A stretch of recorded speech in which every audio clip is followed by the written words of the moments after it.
नमस्कार दोस्तों, कैसे हैं आप लोग। उम्मीद करते हैं कि आप लोग बहुत अच्छे होंगे और आपकी तैयारी बहुत ही सुदृढ़ तरीक़ों से आगे बढ़ रही होगी। आइए उसमें एक कड़ी हम और जोड़ते हैं और कुछ क्वेश्चन को देखते हैं। कुछ समय के लिए अपनी सारी परेशानियां और तनाव को साइड में कर दीजिए, ठीक है। चलिए तो हम लोग वीडियो में आगे बढ़ते हैं। आप जहाँ भी हैं, चाहे आप लाइब्रेरी में हैं, चाहे आप अपने रूम में हैं या कोई अपने घर पे हैं, ठीक है। तो हम लोगों ने पिछले वीडियोज में देखा है कि 69 क्वेश्चन तक हो चुका है, ठीक है। तो अब हम लोग इसमें आगे बढ़ेंगे और 17वां क्वेश्चन देखते हैं, ठीक है। चलिए देखते हैं क्या है इसमें। देखिए कूट का मिलान करना है, ठीक है। तो कूट का मिलान करना है तो इसमें क्या करेंगे हम लोग, थोड़ा सा हम वीडियो का लाइट बढ़ा लेते हैं। चलिए आप लोग अपने हिसाब से कर लेंगे, ठीक है। आइए इसको थोड़ा सा जूम कर लेते हैं, ठीक है दोस्तों। चलिए शुरू करते हैं। कह रहा है कि मैच कीजिए, मिलान कीजिए। संविधान सभा के पहले उपाध्यक्ष का नाम बताना है, ठीक है। तो इसमें 4 ऑप्शन हैं। तो संविधान सभा के पहले उपाध्यक्ष, देखिए उपाध्यक्ष बनाए गए हैं। उपाध्यक्ष जो है 2 उपाध्यक्ष बनाए गए थे, आप लोगों को पता होगा, ठीक है। उनमें से पहले जिनको बनाया गया वो कौन थे, वो थे H.C. मुखर्जी, ठीक है। और ध्यान दीजिएगा इस क्वेश्चन में ट्विस्ट क्यों है, क्योंकि V.T. कृष्णामाचारी जो हैं वो भी उपाध्यक्ष हैं A नंबर में जो क्वेश्चन है, और वो बाद में बने थे। तो पहले बनाया गया H.C. मुखर्जी को, तो A नंबर का हमारा चला जाएगा 4 में, ठीक है। अब देखिए फिर कह रहा है B नंबर, प्रारूप समिति के मूलतः एकमात्र कांग्रेसी सदस्य, यानी प्रारूप समिति के 7 गो सदस्य थे, जिसमें से एक भीमराव अंबेडकर जी अध्यक्ष थे, अब बाकी 6 सदस्य थे। तो इनमें से सिर्फ एक ही थे जो कांग्रेस से थे, और वो थे K.M. मुंशी, कन्हैयालाल मणिकलाल मुंशी ने इसमें अन्य सदस्यों के रूप में स्थान रखा था अपना, और ये कांग्रेस से थे, ठीक है। तो बी का आंसर हो जाएगा 3 नंबर। ध्यान दीजिएगा आप लोग। और देखिए हम पहले ही कह चुके हैं कि हम लोग चर्चा कर रहे हैं क्वेश्चन पे, तनाव लेकर के मत पढ़िए, ठीक है।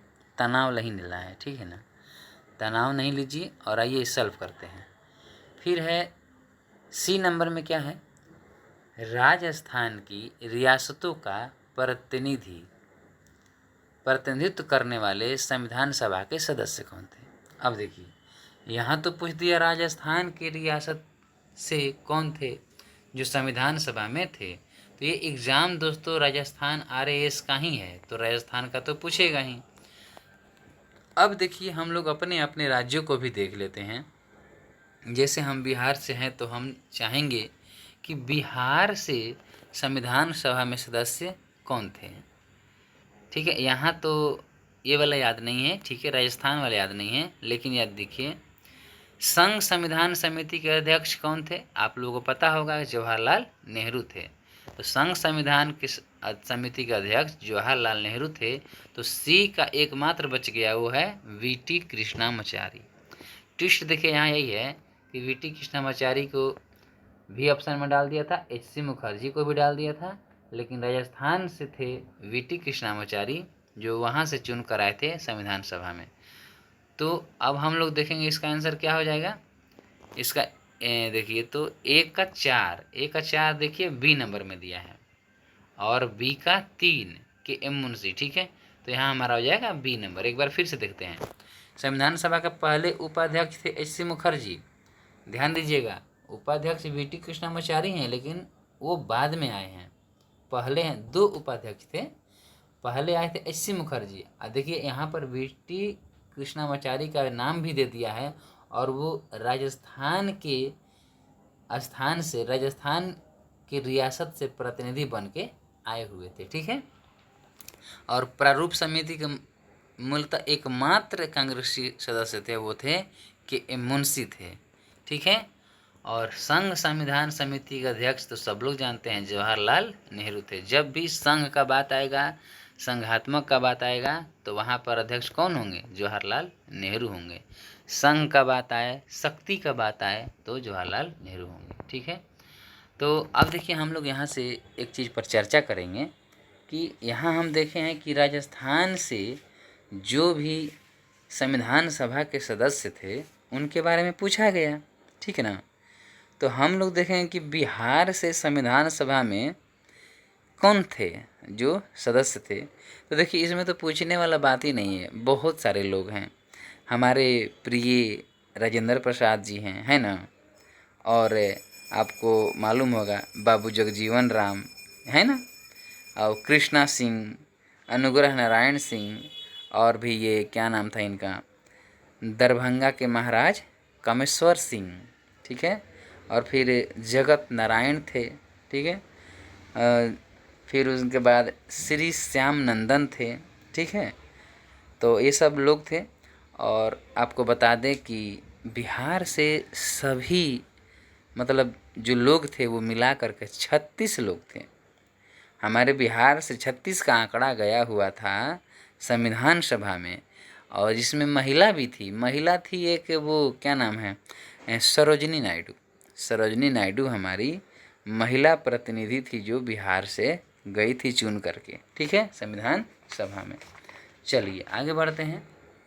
देखिए केंद्रीय विधान सभा का निम्नलिखित में से कौन से निर्वाचन भारत शासन अधिनियम 1919 के तहत हुआ था? तो ध्यान दीजिएगा, भारत शासन अधिनियम 1919 के तहत जो निर्वाचन हुआ है वो इसमें देखिए 2 ठो है। एक तो 1945 का जो चुनाव हुआ तो भारत शासन अधिनियम 1919 के ही तर्ज पे हुआ था, उसी के तहत हुआ था। ठीक है, 1945 का। तो 1945 कहाँ हो गया? सी में है। ठीक है। तो सी ऑप्शन किस में है? सी में है, बी में है और डी में है, तो ए कट गया। चलिए अब देखिए, तो अब फिर क्या है, 1937 नहीं होगा, 1926 जो है, 1926 का हुआ था जो निर्वाचन हुआ था। और वो निर्वाचन किस चीज़ का है? ध्यान दीजिएगा, वो निर्वाचन हुआ था एग्ज़ाम से रिलेटेड था निर्वाचन, जैसे कि संघ लोक सेवा आयोग का जो एग्ज़ाम था उससे रिलेटेड था वो। ठीक है, तो याद रखिएगा, संघ लोक सेवा आयोग से रिलेटेड था। उसमें शायद कोई एक आयोग बना था 1926 में। 1926 में कोई एक आयोग बना था जो कि किसके अनुसार था? वो था आपका भारत शासन अधिनियम 1919 के तहत उसको बनाया गया था या उसको चुना गया था। ठीक है, तो आगे बढ़ते हैं। इसका आंसर हो जाएगा 1926 और 1945, यानी कि सी नंबर, ए और सी हो जाएगा। ठीक है, चलिए आगे बढ़ते हैं। देखिए तो आंसर क्या हो जाएगा यहाँ पर? सी नंबर हो गया आंसर। ठीक है, अब देखिए आगे बढ़ते हैं। कह रहा है कि निम्नलिखित में से किस से या किन से भारत में अंग्रेजी शिक्षा की नींव पड़ी? तो देखिए ये भी बहुत अच्छा इंपॉर्टेंट क्वेश्चन है, ये आईएएस का क्वेश्चन 2018 में आया हुआ है। तो 1813 का चार्टर एक्ट में तो बिल्कुल आसान है, इससे शिक्षा का नींव पड़ा था, क्योंकि इसी में बोला गया था ना कि भारतीय शिक्षा के लिए 1 लाख रुपए का प्रावधान किया जाएगा, है ना। तो ध्यान दीजिएगा इसमें। फिर क्या है, general committee of public instruction 1823 में आया था, ये भी भारत के शिक्षा से ही संबंधित था। General committee of public instruction जो है ये भारतीय शिक्षा को क्या किया था? अंग्रेजी शिक्षा को बढ़ावा दिया था। ठीक है, तो देख लीजिए क्वेश्चन क्या था, शिक्षा की नींव पड़ी है। ठीक है, तो यहाँ से पड़ी है नींव। ठीक है ना। और क्या है, प्राच्यविद और आंग्लविद विवाद। देखिए ये भी बिल्कुल सही है। क्यों? क्योंकि प्राच्यविद और आंग्लविद विवाद हुआ तभी तो अंग्रेजी शिक्षा का जो है बोलबाला आगे बढ़ा, क्योंकि उसमें क्या हुआ, प्राच्यविद शिक्षा को अंग्रेजों ने क्या किया, महत्व को कम कर दिया और आगे अंग्रेजी माध्यम को ही ज़्यादा प्राथमिकता दिया गया। ठीक है, तो अंग्रेजी शिक्षा की नींव कहाँ कहाँ पड़ी, 1813 में, और general committee of public instruction 1823 में, 13 और 23 में। अब फिर प्राच्यविद एवं आंग्लविद। तो प्राच्यविद और आंग्लविद को समझिए। प्राच्यविद मतलब होता है कि हमारी पुरानी शिक्षा, ठीक है ना, और आंग्लविद मतलब कि जो नई शिक्षा है, यानी कि जो अंग्रेजों की शिक्षा थी, उसको बोलते हैं आंग्लविद शिक्षा। ये दोनों में मतभेद हुआ था। कुछ लोग बोल रहे थे कि नहीं, पुराना चलना चाहिए हमारे भारतीय, और जो उधर के लोग थे वो क्या बोलते थे कि ये इन लोगों का शिक्षा उतना अच्छा नहीं है, हम लोग का शिक्षा बहुत अच्छा है, इसलिए हम लोग अपना ही शिक्षा यहाँ पर रखेंगे। ठीक है, चलिए आगे बढ़ते हैं। तो ये विवाद हुआ था, तो वहाँ से भी अंग्रेज शिक्षा की नींव पड़ी थी। चलिए, अपनी राष्ट्रवादी प्रतिक्रियाओं में भारतीय संविधान के निर्माताओं में अल्पसंख्यकों के हितों तथा भावनाओं के महत्व को कम करके आंका है, यह कथन किसका है? ध्यान दीजिएगा। ये देखिए, इसमें आप लोग देख लीजिए, अगर याद है तो अपना टिक लगाइए। तो देखिए, बता रहे हैं आपको हम कि सर आइवर जेनिंग्स हैं, एक आइवर जेनिंग्स हैं जो कि इंग्लैंड के प्रोफेसर हैं। ठीक है ना, आइवर जेनिंग्स इंग्लैंड के प्रोफेसर हैं, और इन्होंने ही कहा था कि भारतीय संविधान के निर्माताओं में अल्पसंख्यकों के हितों तथा भावनाओं के महत्व को कम करके आंका है। यानी कि जो भी संविधान बना रहे हैं उसमें अल्पसंख्यकों के हितों तथा भावनाओं के महत्व को कम करके आंका गया है। ठीक है, आइवर जेनिंग्स। ठीक है, भारतीय संविधान का प्रथम प्रारूप तैयार किया गया था। देखिए, प्रारूप किसने तैयार किया? भारतीय संविधान का प्रथम प्रारूप किसने तैयार किया? तो BN राव ने तैयार किया। बेनेगल नरसिंह राव ने तैयार किया। ठीक है, प्रारूप तैयार किया था बेनेगल नरसिंह राव ने। आप लोगों को एक चीज़ और बता दें हम कि बेनेगल नरसिंह राव ने जब तैयार किया था प्रारूप पर, और उस पर विचार विमर्श करने के लिए संविधान सभा द्वारा क्या किया गया कि 29 अगस्त 1947 ईस्वी को एक संकल्प पारित किया गया। ठीक है, और उसी में दोस्तों प्रारूप समिति का गठन किया गया, और बाद में फिर क्या हुआ, इसके अध्यक्ष डॉक्टर भीमराव अंबेडकर जी को चुना गया। और आपको पता ही है कि प्रारूप समिति के कितने सदस्य हैं, तो सब मिलाकर के 7 सदस्य हैं। ठीक है, अब देखिए, तो 7 सदस्य में से एक ठो तो हो गए आपके भीमराव अंबेडकर जी अध्यक्ष हो गए, और दूसरा हो गए आपके N गोपाल स्वामी अयंगर हो गए, और फिर आपको क्या नाम बताए थे, अलादी कृष्ण स्वामी अय्यर। अलादी कृष्ण स्वामी अय्यर जो हैं प्रस्तावना में भी एगो कोट बोले हैं, उसको भी याद रखिएगा आप लोग। ठीक है, अलादी कृष्ण स्वामी अय्यर है ना, ये बोले थे प्रस्तावना को, क्या बोले थे, दीर्घकालिक सपनों का विचार बोले थे। ठीक है, अब है कन्हैया लाल मणिकलाल मुंशी, KM मुंशी, यह एकमात्र कांग्रेसी सदस्य थे, है ना। और देखिए, सैयद मोहम्मद सादुल्ला भी हैं, और N माधव राव भी हैं। ठीक है, और DP खेतान भी हैं। ठीक है, तो ध्यान दीजिएगा। और इनकी मृत्यु हो जाती है DP खेतान की, तो इनके जगह पर कौन आते हैं, TT कृष्णामाचारी आते हैं। ठीक है ना, और N माधव राव भी किसी कारणवश नहीं रहते हैं, तो उनके जगह पर BL मित्र आते हैं। ठीक है ना, BL मित्र के स्थान पर आए थे N माधव राव। देखिए, यहाँ पर उल्टा हो जाता है, BL मित्र के स्थान पर आए थे N माधव राव। माधव जी आए थे मित्र के स्थान पर, है ना, मित्र के स्थान पर माधव जी आए थे, माधव जी राव आए थे। ठीक है, चलिए आगे बढ़ते हैं। तो अब हम लोग ध्यान देंगे, तो भारतीय संविधान का प्रथम प्रारूप तैयार किया था BN राव द्वारा। ठीक है, अब देखिए, भारतीय संविधान के निर्माण में से संबंधित निम्नलिखित कथनों में कौन सही है? तो ध्यान दीजिएगा, संविधान का जब निर्माण हुआ तो इसमें कौन सही, आप सबको पता होगा, ऑप्शन एक बार पढ़ के देखिए, ठीक है। पहला क्या है, पंडित नेहरू के उद्देश्य प्रस्ताव का जो संविधान सभा द्वारा स्वीकार किया गया था, संविधान के निर्माण पर असर था। बिल्कुल सही बात है, बिल्कुल सही बात है, ठीक है ना। तो प्रस्ताव कब पेश किए थे, 13 दिसंबर 1946 को, है ना। 13 दिसंबर 1946 को यह प्रस्ताव पेश किए थे, आप सबको पता है ना। हम लोग पिछला वीडियो में भी देख चुके हैं, 13 दिसंबर 1946 को यह प्रस्ताव पेश किए हैं, ठीक है। चलिए तो आगे बढ़ते हैं, देखिए। और जो प्रस्ताव पेश किए थे वो 13 दिसंबर 1946 का जो बैठक थी वो 5वीं बैठक थी, है ना। चलिए आगे बढ़ते हैं। फिर क्या है, दूसरा में है, उद्देशिका बहुत महत्वपूर्ण उद्देश्यों की पूर्ति करती है। बिल्कुल सही बात है, ये उसी प्रस्तावना की बात कर रहा है, क्योंकि प्रस्तावना को हम क्या बोलते हैं, उद्देशिका भी बोलते हैं, है ना। चलिए आगे बढ़ते हैं, तो ये भी सही है। अब देखिए तीसरा, संविधान को भारत के लोगों ने आदेशित किया। बिल्कुल सही बात है, उसी में न बोला गया है कि हम भारत के लोग, है ना।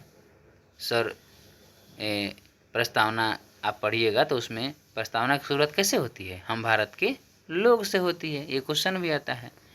तो संविधान को भारत के लोगों ने आदेशित किया, बिल्कुल सही बात है। तो अब देखिए 4 नंबर में क्या है, राज्य के मुखिया को लोग प्रत्यक्ष रूप से निर्वाचित करते हैं। बिल्कुल गलत बात है, प्रत्यक्ष रूप से कहाँ निर्वाचित होता है लोग, है ना। राज्य के मुखिया को प्रत्यक्ष रूप से निर्वाचित नहीं होता है, ठीक है ना, अप्रत्यक्ष रूप से होता है, ठीक है। तो देखिए अब यहाँ पर हम लोग देखेंगे, ठीक है ना। 75 का आंसर हो जाएगा 1, 2 और 3, ठीक है। चलिए ध्यान देते हैं, 1, 2 और 3 सही हो गया, ठीक है। अब देखिए 76 क्वेश्चन देखिए, संविधान को 26 जनवरी के दिन लागू करने का निर्णय इसलिए लिया गया क्योंकि, आप तो सब लोग बता देंगे इसको। ए नंबर में क्या दिया है, कांग्रेस ने इस तिथि को 1930 में स्वतंत्रता दिवस के रूप में मनाया था, आप सभी को पता होगा, है ना। रावी नदी के तट के किनारे रात को 12 बजे, है ना, 1929 में झंडा कौन फहराए थे, बताइए बताइए। जी जी सही बोले आप, है ना, जवाहरलाल नेहरू। तो उसी वक्त से अपने आप को स्वतंत्र मानने लगे थे लोग और उसी दिन झंडा फहराते थे, तो इसलिए 26 जनवरी के दिन ही लागू किया गया, ठीक है ना। और आप सभी को पता होगा कि 26 जनवरी 1900 कितना 49 को, ठीक है ना। चलिए आगे बढ़ते हैं, देखिए अगला क्वेश्चन क्या है। अच्छा अब तो ये क्वेश्चन ख़त्म हो गया, ठीक है, यानी कि हमारा वीडियो का टाइम पूरा हो गया। वीडियो बना है 18 मिनट का, ठीक है। इसके आगे हम लोग लेकर आएंगे अगले वीडियो में, ठीक है। जो सुझाव देना होगा आप लोग दे सकते हैं, ठीक है ना, क्योंकि हम नहीं चाहते हैं कि आपका वीडियो ज़्यादा लंबा बने, ठीक है। लेकिन हाँ थोड़ा सा हम आप लोगों से कनेक्ट होने की कोशिश करते हैं कि आप लोगों के साथ कनेक्ट हुआ जाए, क्योंकि आपका दर्द हम बहुत अच्छे से समझते हैं, ठीक है। चलिए तो आज के लिए इतना ही, मिलते हैं फिर हम लोग अगले वीडियो में जो 77 नंबर क्वेश्चन से शुरू किया जाएगा, ठीक है। तब तक के लिए आप अपना ख्याल रखिए ताकि हम लोग अगले वीडियो में मिल सकें, ठीक है। धन्यवाद।